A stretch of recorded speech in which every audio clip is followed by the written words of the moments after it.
Today I'll share my top 3 strategies for pregnant mamas who are interested in preventing prolapse so they can live their active lifestyle with their family after birth without being held back by prolapse symptoms. A prolapse is when the bladder, uterus, or rectum falls into the vaginal canal after birth or during the postpartum period. It creates a sensation that something is hanging at the vaginal opening, a bit like a tampon that's too full.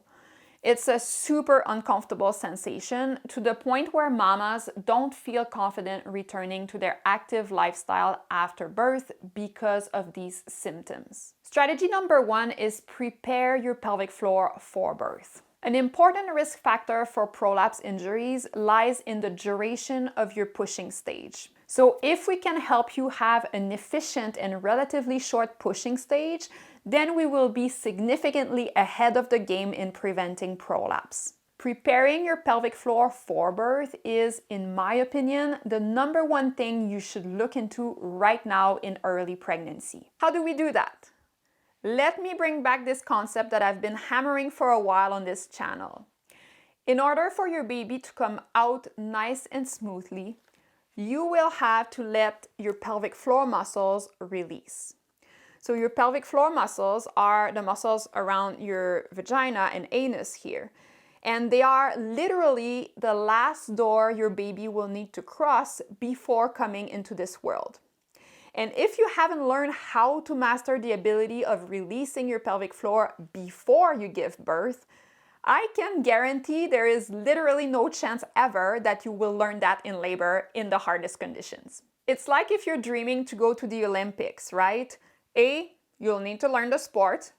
B, you'll need to train and master the sport. And C, you'll need to qualify. You won't just kind of show up at the Olympics being like, hey, I would love to try bobsledding. And even if they were letting you try, not only you wouldn't win, but you would injure yourself big time in the process, right? Same thing with birth. It makes so much sense to me that we need to train the pelvic floor before birth to give it the best chance to perform at the highest level in the pushing stage. That's exactly what I teach my clients in my program, and they get amazing results for their birth. Makes sense, right? They've trained before, their muscles know what to do when the time comes, and they're less likely to get injured, therefore they recover faster. It's a very simple concept, right? And somehow we all understand it when it comes to sports competition. But for birth, somehow we just expect women to show up in the birth room, push their baby out, go home, and return to their sports and activities with no issues. When in fact, we have not trained them for what turns out to be the most physically challenging event they will ever go through in their life. I find it pretty illogical. So training the pelvic floor in pregnancy is the number 1 step to prevent prolapse, and that's exactly what I teach in my online program, for which you can apply in the description below. Number 2 is birth education for both expecting parents. Once you have done all the work to get your pelvic floor in the best possible shape for birth, we then want for you and your birth partner to get educated about labor and delivery. But not just general birth education.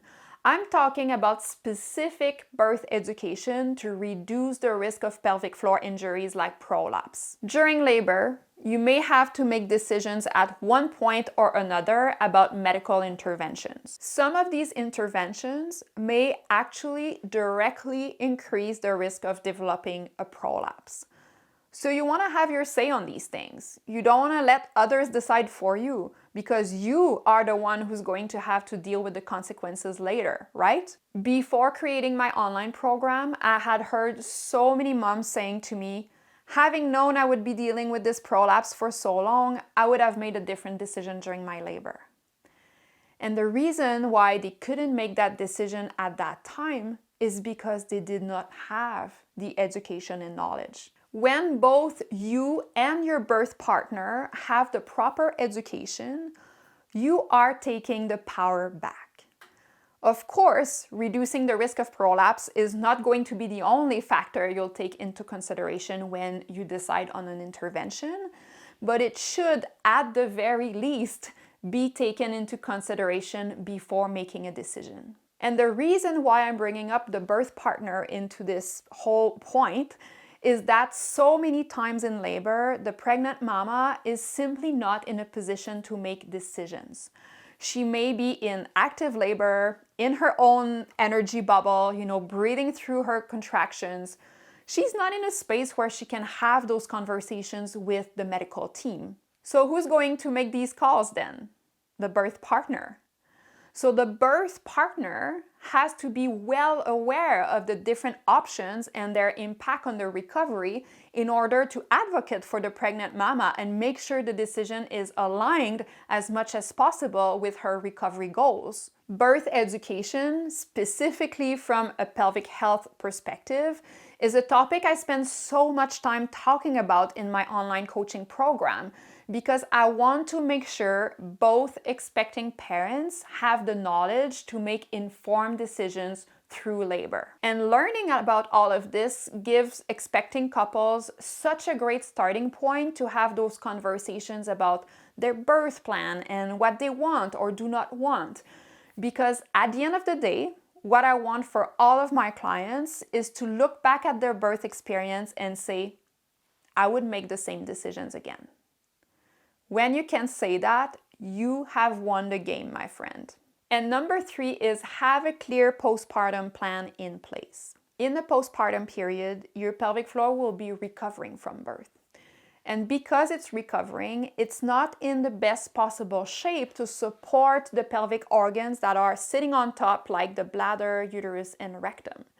That means these organs are more likely to fall down in the vaginal canal during that time, creating a prolapse. I'd like to give you the analogy of a frozen lake to understand this. When the ice is super solid and there's been a cold snap, no problem. Have a skating party with as many people as you want, it's going to hold. But when it's spring and it's getting warmer and the ice is thin and not as solid, just one person walking on the lake could fall through the ice. So in this analogy, the person who is falling through the ice is the bladder falling into the vagina. The bladder would not have fallen in the vaginal canal at any other time when the pelvic floor was healthy and solid and strong. But postpartum, the pelvic floor is fragile and vulnerable to injuries. So we need to be careful about what we do to prevent prolapse. One very common mistake active moms make in the postpartum phase is to assume the ice is still solid. So they go too fast, too soon in returning to their activities, and they develop a prolapse as a result. And then what?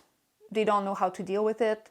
They stop exercising because they're scared of making it worse. And because they are overwhelmed with baby scare, they don't have the time to research how to heal from their prolapse.